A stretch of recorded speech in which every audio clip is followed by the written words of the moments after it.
시청자 및 구독자 여러분들 안녕하십니까? 이츠벤츠 정세영 과장입니다. 제가 정말 오랜만에 영상에서 인사를 드리게 되었는데요. 지난 5월 한 달간 정말 너무너무 바쁜 시간을 보냈습니다. 바로 이 모델, 200 아방가르드 모델 때문인데요. 저 혼자서만도 이 모델을 무려 8대를 판매를 하였습니다. 5월 가정의 달 프로모션으로 무려 1,000만 원이 넘는 핫한 할인율에 인기가 상승한 200 아방가르드 모델. 합리적인 가격에 많이들 구매하셨을 거라고 생각이 되는데요. 오늘은 이 모델 신형 E클래스 W214 200 아방가르드 모델을 처음 구매하신 분들을 위해서 전반적인 기능을 하나하나 알려드리는 첫 오너 사용 가이드를 준비하였습니다. 처음 차량 문을 여는 순간부터 실내 세팅, 그리고 자동 주차 등등 이 영상 하나면 끝입니다. 그럼 함께 배우러 가보실까요?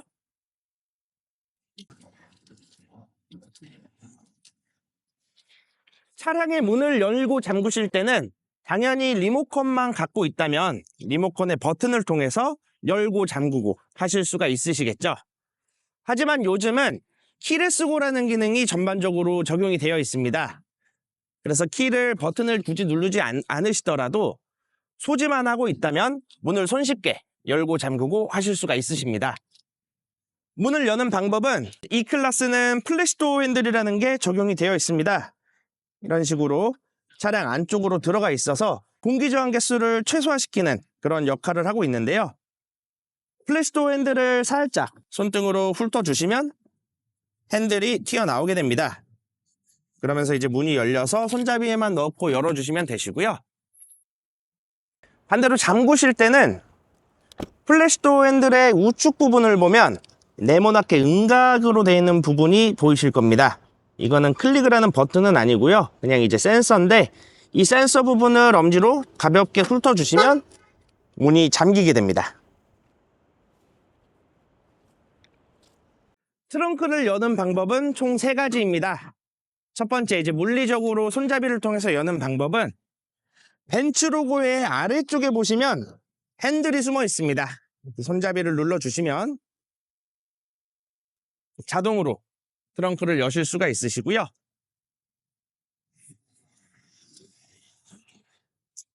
두 번째, 리모컨으로 여는 방법은 보통은 리모컨의 트렁크 버튼을 한 번 누르거나 아니면은 꾹 누르고 있으면은 열린다고 착각하시는 분들이 있으신데, 그래서 이거 망가진 거 아니냐, 왜 안 되냐 이렇게 말씀 주시는 분들이 있습니다.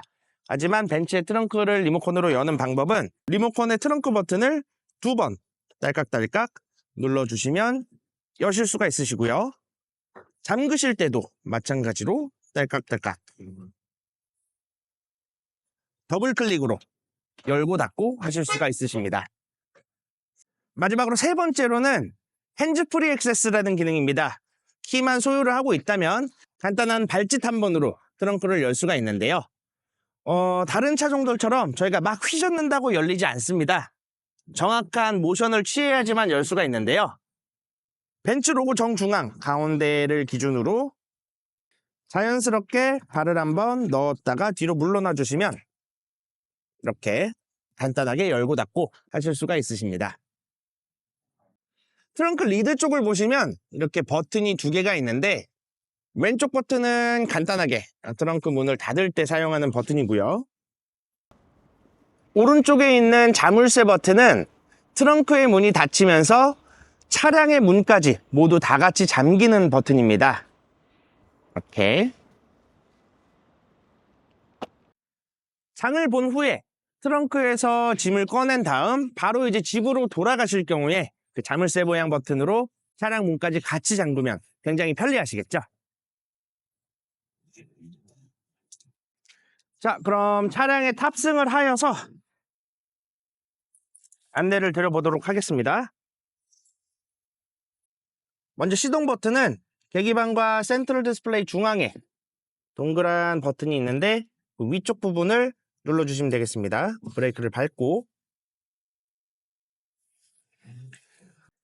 차량의 우측부터 오른편으로 순차적으로 안내를 드리도록 하겠습니다.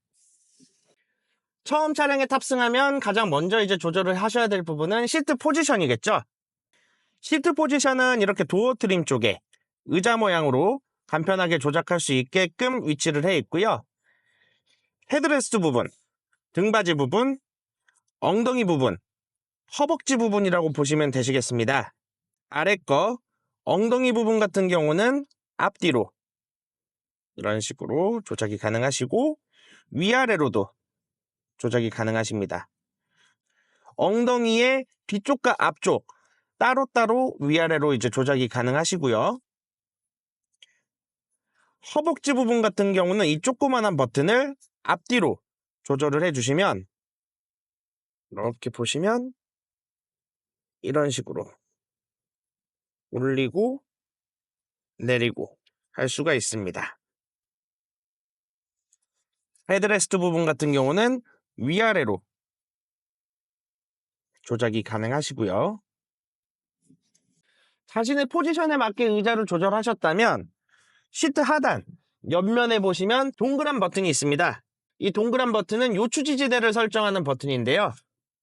앞뒤로 그리고 위아래로 조절해서 허리의 요추 지지대를 세밀하게 조절하실 수가 있으십니다. 다음으로는 스티어링 휠의 위치 조작입니다. 스티어링 휠의 위치 조작부는 핸들의 좌측 측면 뒤쪽을 보시면 조그만한 버튼이 이렇게 있습니다. 요것 또한 위아래로 그리고 앞뒤로 조절이 가능하셔서 보시면 위아래로 앞뒤로 스티어링 휠 위치 또한 편안하게 내 체격에 맞게 조작이 가능하시고요. 사이드미러 같은 경우는 의자 조작하시는 의자 조절 버튼 아래쪽 이제 창문을 열고 닫는 버튼 앞쪽에 보시면 위치를 하고 있고요. 왼쪽, 가운데, 오른쪽 세 가지 버튼이 있습니다. 왼쪽이랑 오른쪽 버튼을 누르면 이런 식으로 이제 빨간 불이 들어오게 되는데요. 빨간 등이 점등되면 앞에 있는 동그란 버튼, 화살표 모양의 버튼으로 눌러서 조절을 하실 수가 있으십니다.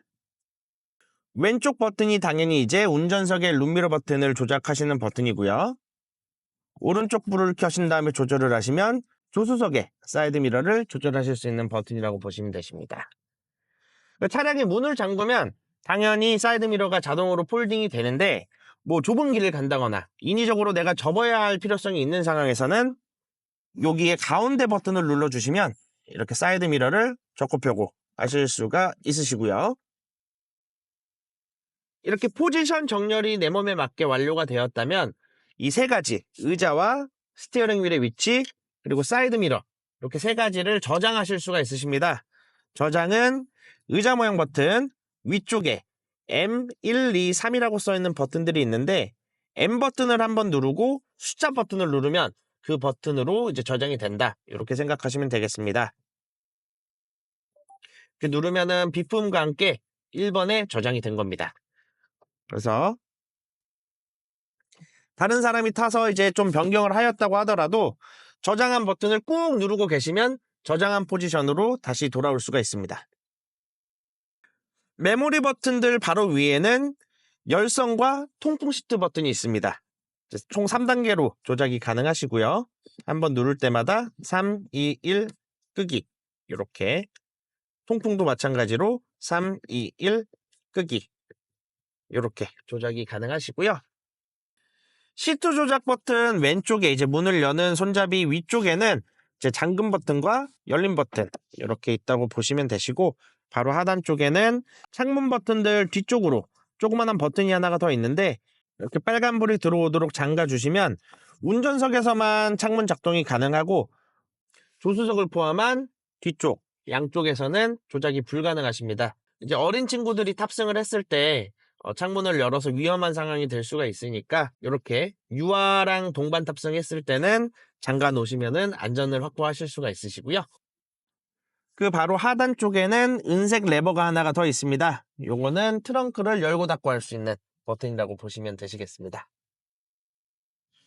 자연스럽게 오른쪽으로 넘어가시다 보면 왼쪽 무릎 위에 동그란 다이얼 버튼이 있는데 이건 라이트를 조작하는 레버입니다. 보통은 이제 오토로 놓고 다니시면은 낮에는 데일라이트, 저녁에는 상향등 또는 전조등 알아서 이제 자동적으로 상황에 맞춰서 적용이 된다고 보시면 되시고요. 수동으로 조작하실 때는 오른편으로 돌리시면 전조등, 왼쪽으로 한번 돌리시면 미등, 마지막으로 끝까지 돌리시면은 파킹 라이트로 라이트가 전체적으로 다 꺼진다고 보시면 되시고요. 하단에 이제 반달 모양으로 나와 있는 버튼은 안개등입니다. 안개등을 눌러주시게 되시면 이렇게 계기판상에는 노란색으로 안개등 표시가 나오고요. 차량에서는 왼쪽 부분만, 쉽게 말해서 운전석 부분 앞 뒤만 안개등이 켜지신다고 보시면 되십니다. 그래서 양쪽이 다 안 켜져서 이게 뭐 망가진 거 아니냐 이러신 분들이 있는데, 안개등은 원래 이제 중앙선 기준으로 내 차가 이쪽에 있다, 안개가 좀 짙게 끼거나 비가 많이 오는 날에 내 차가 여기 있다라는 거를 인식시켜 주기 위해서 켜지는 거기 때문에 운전석 쪽 앞뒤만 켜진다고 보시면 되십니다.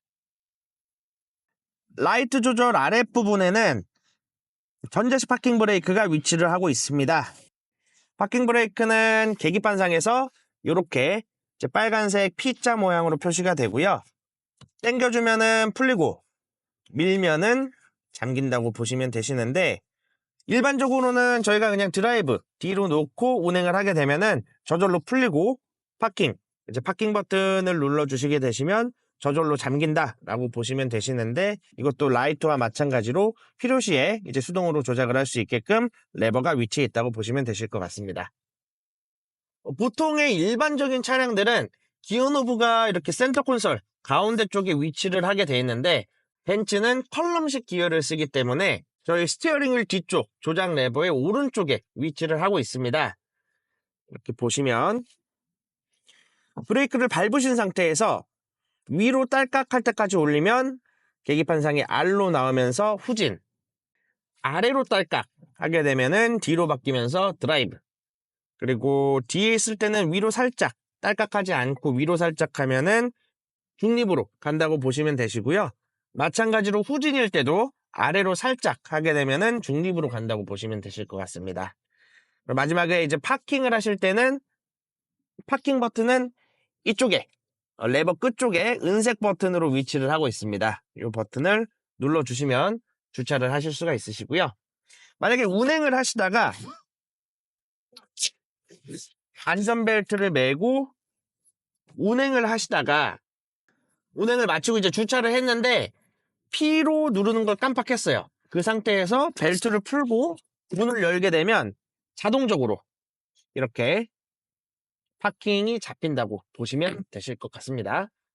차가 파킹으로 한 줄 알고 내렸는데 뭐 드라이브로 돼 있거나 뉴트럴, 중립으로 돼 있어서 막 굴러가는 영상들이 종종 있는데, 벤츠는 그런 걱정은 안 하셔도 되십니다. 그래서 처음에는 이 컬럼식 기어를 굉장히 좀 생소하니까 불편해하시고 하시는 분들이 있으신데, 이게 굉장히 인체공학적으로 만들어졌습니다. 그래서 핸들 바로 뒤쪽에 위치해서 굉장히 빠르게 조작을 할 수 있는 위치에 있기 때문에 주차를 하는 경우에도 뭐 후진 기어 넣고 운전하고 뭐 전진 기어 넣고 다시 운전하고 하면서 이제 주차하시는 것보다 이렇게 그냥 뒤로 갔다가 앞으로 갔다가 하면서 주차하기가 굉장히 편리합니다. 그래서 차량을 구매하시고 딱 한 2주 정도만 사용을 하시면은 요게 이제 익숙해지셔서 굉장히 편리하게 느껴지실 겁니다. 그래서 기어가 스티어링 휠 오른쪽 뒤편에 있기 때문에 와이퍼는 왼쪽 레버에 같이 있습니다. 당연히 이제 다른 차량들처럼 이제 위로 올리면은 오른쪽, 아래로 올리면은 왼쪽, 이제 깜빡이가 켜지고, 와이퍼 같은 경우는 이 레버를 이렇게 위아래로 돌려서 가능한데요. 지금 보시면 0부터 시작해서 점선으로 되어 있는 게 2개, 실선으로 되어 있는 게 2개가 있는데, 점선은 물론 한번 처음 돌리면은 이렇게 와이퍼가 작동을 하기는 하지만 레인 센서에 의해서 이제 속도를 결정할 수 있는 자동 와이퍼라고 보시면 되십니다. 그래서 아래쪽에 있는 점 3개짜리가 이제 좀 느리게 작동을 하는 거고, 위에 게 그거보다는 조금 더 빠르게 작동하는 자동 와이퍼라고 보시면 되시고요. 이제 수동으로 계속 움직이게 하실 때는 그 위쪽으로 실선으로 올리시면 되시는데, 마찬가지로 이제 첫 번째는 조금 느리게, 위로 한 번 더 하면 조금 더 빠르게 이렇게 보시면 되실 것 같습니다. 그리고 와이퍼의 끝쪽을 보시면 여기도 은색 버튼이 있는데 살짝 눌렀을 때는 이렇게 이제 와이퍼 한 번 작동하실 때 비가 조금 오는데 시야가 답답해서 한 번 하실 때는 이 은색 레버 버튼을 한번 눌러서 작동을 시켜 주실 수가 있으시고요. 조금 깊게 꾹 누르면 그게 이제 워셔액을 사용할 수 있는 버튼이라고 보시면 되실 것 같습니다. 이렇게 레버까지 이제 안내를 마쳤고요. 레버의 앞쪽 이제 스티어링 휠에 대해서 안내를 드리겠습니다. 스티어링 휠은 왼쪽, 오른쪽 버튼들이 각각 나와 있는데요. 이 아래편을 제외한 위쪽은 동일하게 집 모양 버튼, 그리고 가운데는 OK와 화살표 버튼들, 마지막에는 뒤로 가기 버튼, 이렇게 세 가지가 있습니다. 조금 예리하신 분들은 이미 아시겠지만 왼쪽 버튼은 계기판상의 화면을 조작하는 버튼들이고 오른쪽 버튼은 센트럴 디스플레이 화면을 조작하는 버튼들이라고 보시면 되십니다. 물론 센트럴 디스플레이 화면은 터치스크린으로 이제 터치로 조작이 가능하시지만 운행 중에는 화면 터치가 굉장히 위험할 수 있기 때문에 이제 스티어링 휠에 있는 버튼들로 간편히 조작이 가능하십니다. 그래서 홈 버튼은 이렇게 메인 화면으로 나가는 버튼이라고 보시면 되시겠고요. OK 버튼은 슬라이딩, 위아래 양옆으로 슬라이딩해서 조절이 가능하시고 가운데 버튼을 클릭해 주시면 그게 이제 OK 버튼이라고 보시면 되시겠습니다. 뒤로 가기 버튼은 말 그대로 뒤로 가기 버튼이고요. 계기판상의 화면은 홈 버튼을 누르면 이렇게 여러 가지 스타일의 디스플레이 화면을 설정할 수가 있습니다. 기본이 이렇게 클래식으로 되어 있고요. 입맛에 따라서 스포츠 모드로 이렇게 변경이 가능하시고 내비게이션 화면으로 전체적으로 보실 수도 있으십니다. 이 계기판 조작 그리고 센트럴 디스플레이 조작 MBUX의 전반적인 옵션들은 세세하게 나와 있는 제 영상 확인해 주시면 감사하겠습니다. 자, 이렇게 위쪽의 버튼들은 디스플레이를 조작하는 버튼이라고 안내를 드렸고요. 그 하단에도 버튼들이 여러 개가 있습니다. 왼쪽에 있는 버튼들은 자율주행을 할 때 사용하는 버튼들, 오른쪽에 있는 버튼들은 가운데는 음량 조절 버튼, 위아래로 슬라이딩이 가능하시고요. 오른편에는 전화 통화, 그리고 전화 끄기 버튼, 왼쪽 편에는 위쪽에 있는 버튼은 음성인식 안내 시스템, 그리고 아래쪽에는 즐겨찾기 하나를 저장할 수 있는 그런 버튼이라고 보시면 되실 것 같습니다.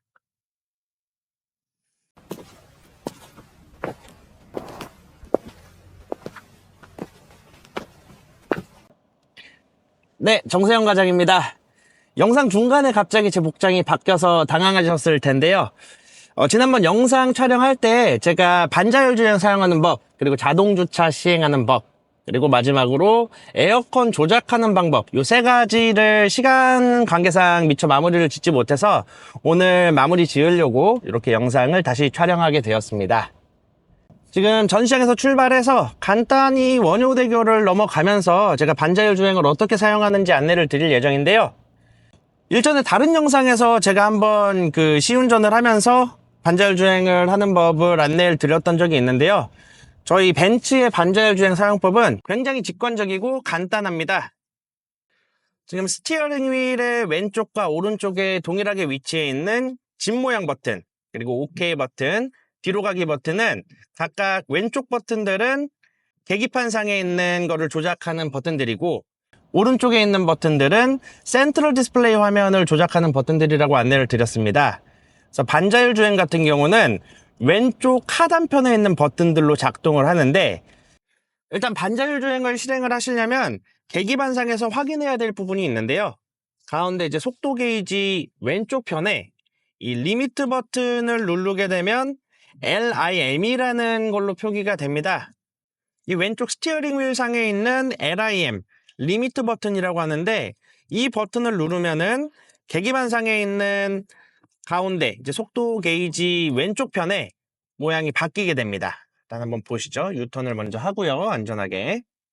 네, 지금은 자동차 모양 표시로 되어 있는데 여기서 LIM 버튼을 누르면 이렇게 계기판상에도 LIM 표시 회색으로 나오게 됩니다. 리미트 버튼이 활성화가 되어 있는 상태에서 이 버튼 중에서 셋 플러스 버튼을 누르게 되면 이제 속도 제한을 거는 버튼이라고 보시면 되시는데요. 제가 현재 60km로 지금 달리고 있는 상황에서 셋 플러스를 누르게 되면 계기판상의 리미트 버튼이 이렇게 지금 61km 초록색으로 활성화가 되면서 61km로 제한이 되게 됩니다. 그래서 제가 아무리 엑셀을 밟아도 61km 이상은 안 나가게 되는 그런 속도 제한을 거는 버튼이라고 보시면 되시겠고요. 다시 리밋을 LIM 버튼을 눌러서 활성화를 풀어주면 자동차 모양으로 변경이 되게 됩니다. 자, 이 상태에서 다시 셋 플러스 버튼을 누르면 그때부터 이렇게 75km 옆에 초록색으로 자동차 모양에서 초록색으로 75km라고 표시가 되면서 반자율 주행이 시작이 된 겁니다. 이 75km는 현재 내가 달리고 있는 속도 기준으로 이렇게 세팅이 되고요. 이 리미트 버튼 위쪽에 있는 자동차 모양 버튼을 누르면은 앞차와의 간격을 이렇게 총 4단계로 설정을 하실 수가 있으십니다. 자, 2단계 정도로 하면, 자, 다시 한번 이렇게 일단은 80km로 맞춰 놓더라도 앞차와의 간격을 저희가 설정을 해놨기 때문에 그 이상 좁혀들지는 않고, 앞차가 속도를 더 내면 거기에 맞춰서 속도가 올라간다고 보시면 되시겠고요. 현재 오른편에 보시면은 핸들 모양의 초록색 불이 들어와 있고 그 옆에는 차선을 유지할 수 있는 안내등이 들어와 있습니다. 차선 유지 안내 장치는 이제 60km가 이상이 됐을 때 이제 초록색으로 활성화가 되고요. 가운데 핸들 모양의 안내등 같은 경우엔 지금 이런 식으로 제가 30초 이상 핸들을 터치하지 않으면 이렇게 경고 안내창이 나오게 됩니다. 속도를 줄일 땐 당연히 이제 셋 마이너스 버튼으로 이렇게 10km 단위로 최고 속도를 조절하실 수가 있으시고요. 앞에 차간 거리는 이 버튼으로 이렇게 총 4단계로 조절이 가능하십니다. 시내 주행 같은 경우에는 가장 가깝게 설정을 하시는 게 교통방해도 되지 않고 좋겠죠. 핸들을 한번 터치해 주고요. 그래서 지금 보시다시피 최고 속도는 90km로 설정이 돼 있지만 예전에 저희가 생각하는 크루즈 컨트롤 같은 경우에는 90km로 고정을 해 놓는다면 앞에 차가 있건 없건 관계없이 90km로 유지를 하기 때문에 내가 전방 주시를 하지 않고 있는 상황에서 크루즈를 걸어 놨을 때는 앞차가 속도를 줄이더라도 90km 그대로 돌진해서 충돌이 일어나겠죠. 하지만 반자율 주행 같은 경우에는 앞차와의 거리를 유지를 해주기 때문에 앞차가 속도를 줄이면 저희도 속도를 따라서 줄입니다. 내가 세팅해 놓은 거리에 맞춰서요. 최고 속도를 10km 단위가 아닌 이제 1km 단위로 세밀하게 조작하실 수도 있으신데요. 그때는 셋 플러스나 셋 마이너스 버튼을 누르는 게 아니라 셋 플러스와 마이너스 버튼을 이런 식으로 슬라이딩 해주시면은 위로 아래로 슬라이딩해서 1km 단위로 세부 조작도 가능하십니다. 저희 전세대 반자율 주행 같은 경우는 그 핸들을 터치해야 되는 시간이 굉장히 짧아서 신호대기 같은 경우에는 반자율 주행이 풀려버리곤 했는데요. 지금은 저희가 최대 60초까지 유지를 해주기 때문에 신호대기 중에 반자율 주행이 끝나고 신호가 바뀌면은 다시 스타트를 해줘야 되는 번거로움은 없어졌습니다. 앞차가 신호 때문에 정차를 하면 저절로 멈춰주는데요. 다시 출발할 때는 엑셀 페달만 이제 살짝 밟아주면 이렇게 자동적으로 다시 실행을 하실 수가 있으시고요. 자율주행 중에 조금 위협을 느껴서 이제 멈추실 때는 브레이크를 밟으시거나 아니면 스티어링 휠 상에 있는 왼쪽 캔슬 버튼을 눌러주시면 반자율 주행이 종료가 됩니다. 자, 그리고 마지막으로는 RES라는 버튼이 있는데요. 이거는 리스타트 또는 리셋 버튼입니다.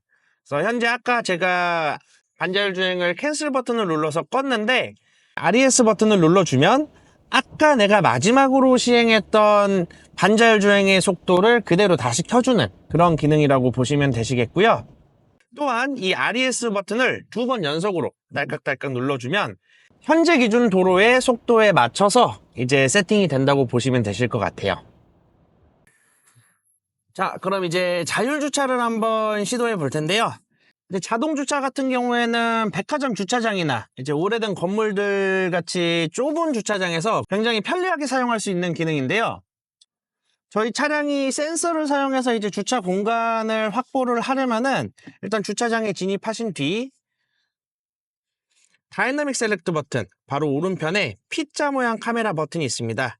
이 버튼을 클릭해 주신 다음 주차 보조 장치를 누른 상태에서 천천히 이제 저속으로 지나가게 되면 주차 공간을 검색을 합니다. 저희가 주차할 위치는 이제 테슬라 옆에 있는 저 자리고요. 그 공간을 이제 지나가게 되면 이제 여러 가지 이렇게 P자 모양들이 뜨는데, 충분히 지나간 다음 이제 저희는 테슬라 옆에 이쪽 부분이죠. 이렇게 P자가 많이 있을 때는 원하시는 공간 선택도 가능하시고요. 테슬라 바로 옆에 눌러주신 다음 브레이크를 밟으신 상태에서 주차 절차 시작을 눌러주시면 저절로 스티어링 휠과 엑셀, 브레이크까지 자동적으로 이제 조향을 해서 이렇게 완벽하게 주차를 해줍니다.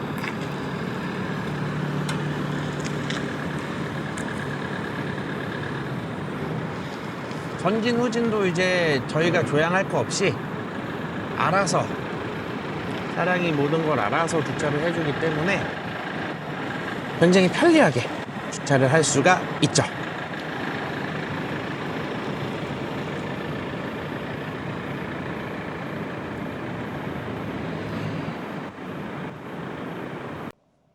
주차가 완료되면 이렇게 파킹으로 저절로 이제 변경이 되게 되고요.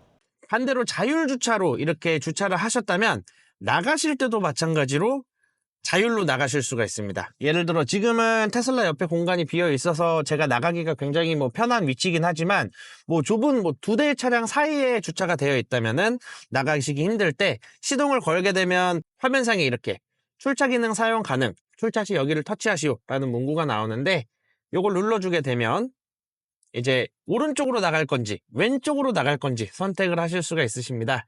그래서 저희는 왼쪽에 차가 조금 불편할 것 같아서 너가 왼쪽으로 좀 나가줘 라고 한 다음에 이제 안내 문구대로 브레이크를 밟으신 상태에서 출차 절차 시작을 눌러주시게 되시면 이제 드라이브로 바꾸라는 문구가 나옵니다. 요것만 한번 이렇게 딸깍 해주시면 이렇게 편하게 나갈 수 있게끔 출차를 해주는 기능까지 포함이 되어 있습니다.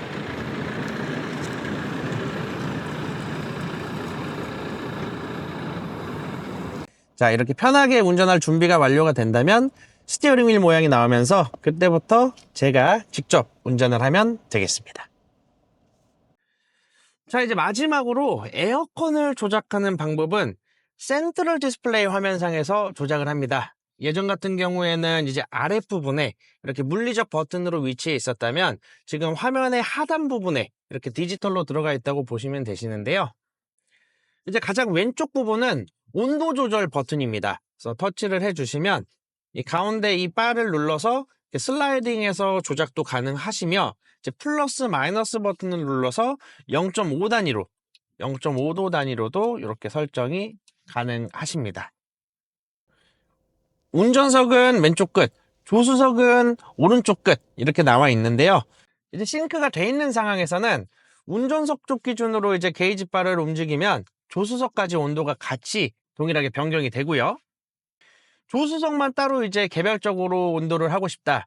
운전하시는 분은 굉장히 추워서 이제 낮은 온도로 설정을 했는데 조수석에 있으신 분은 너무 추워요. 그러면은 조수석 쪽에서 이렇게 개별적으로 움직이면 개별 세팅도 가능하십니다. 이렇게 운전석과 조수석의 온도가 다른 상황에서 또 다시 전체적인 차량의 온도를 싱크로나이즈드 하고 싶으시면은 메뉴 버튼을 누른 상태에서 두 번째 있는 싱크 버튼을 눌러주시면 되십니다. 운전석 기준 온도 조절 버튼 옆에 있는 거는 이제 풍량 세기 버튼이고요. 그래서 플러스 마이너스로 이렇게 2단, 3단, 5단까지 조절이 가능하시고요. 오토 모드 같은 경우는 내가 현재 맞춰놓은 온도에 따라서 최적의 상태를 유지할 수 있게 해주는 그런 기능이라고 보시면 되셔서, 만약에 차량이 굉장히 더운 상태다. 근데 내가 지금 19.5도로 맞춰놓고 오토 모드로 맞춰놓으면 이제 19.5도에 도달하기 위해서 초반에는 굉장히 빠르게 위아래 할 것 없이 에어컨 세기를 알아서 조절해서 19.5도에 도달한다면 그때부터는 이제 자연스럽게 나오게 풍량까지 알아서 조절해주는 기능이라고 보시면 되실 것 같고요. 에어컨의 이제 전반적인 기능은 메뉴 버튼을 통해서 들어가서 설정을 해주실 수가 있으신데요. 이제 온도 조절 버튼부에는 방금 전에 이제 설정했듯이 오토 모드로 지금은 켜져 있고, 오토 모드가 싫으시면 이제 총 3단계로 바람이 나오는 방향을 설정해 주실 수가 있으신데요. 뭐 전반적인 차량들처럼 이제 전면 유리창 쪽 바람, 상단 쪽으로 나오는 바람, 그리고 차량의 하부 쪽으로 나오는 바람, 이렇게 3개로 이제 바람이 나오는 방향을 켜고 끄고 하실 수가 있으시고요. 하단 쪽에 보시면 이제 리어 버튼은 겨울철에 뒷유리에 성에가 낀다거나 여름철에 습한 날에 좀 습이 찬다거나 그럴 때 이제 뒷유리창 열선을 켜줄 수 있는 버튼이라고 보시면 되십니다. 두 번째는 아까 설명드렸던 이제 싱크 버튼이고요. 에어컨 전체를 끄고 싶으실 때는 2가지 방법이 있는데 여기에서 이제 이 버튼이 에어컨을 끄는 버튼이고 전체적으로 꺼지는 버튼입니다. 아니면 두 번째 방법은 이제 송풍 버튼으로 송풍 버튼에서 1단까지 가신 후에 한 번 더 마이너스를 누르면 전체적으로 끄실 수가 있으십니다. 공조기 끄기 버튼 옆에는 이제 에어컨으로 트느냐 아니면은 송풍으로만 트느냐 그거를 켜고 끄고 할 수 있는 버튼이고요. 그 다음 버튼이 이제 뭐 터널이나 뭐 공사 현장 지나갈 때 외부 공기 유입되는 게 조금 싫으시면은 이 버튼으로 실내로만 공기가 순환되게 할 수 있는 버튼이고요. 설정 모양을 들어가게 되시면 핫키를 설정을 하실 수가 있으십니다. 공기 질 상태 버튼이 이제 핫키로 나와 있는데 순환 공기로도 변경이 가능하시고 아니면 에어컨 온오프 버튼으로도 가능하시고 싱크로나이즈드 버튼으로도 가능하시고 리어 윈도우 열선으로도 가능하십니다. 그래서 쉽게 보시면 메뉴상에 있는 하단의 이 버튼들을 기본 홈 화면에서도 메뉴 버튼을 통하지 않고 자주 쓰는 버튼을 이렇게 밖으로 꺼내 놓을 수 있다. 그렇게 보시면 되실 것 같습니다.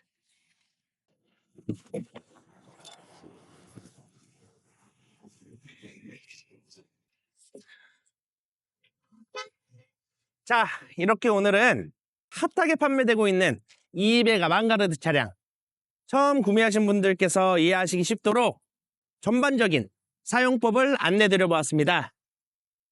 보다 세부적인 MBUX 사용법이나 상세한 옵션 사항은 다시 한번 위의 영상 참고하여 숙지하여 주시기 바라오며 이번 달도 상반기 마감으로 지난달과 마찬가지로 합리적인 프로모션으로 월 초부터 많은 판매가 이루어지고 있습니다. 구매 희망하시는 분들께서는 언제든 편하게 문의 주시기 바라며 오늘의 영상이 도움이 되셨다면 좋아요와 구독 꼭 한번 부탁드리도록 하겠습니다. 영상을 제작하는 데 있어서 정말 많은 도움이 되고 있습니다. 그럼 오늘은 여기서 인사드리기로 하고 다음번에 또 좋은 영상으로 찾아뵙도록 하겠습니다. 감사합니다. 이츠벤츠 정세영 과장이었습니다.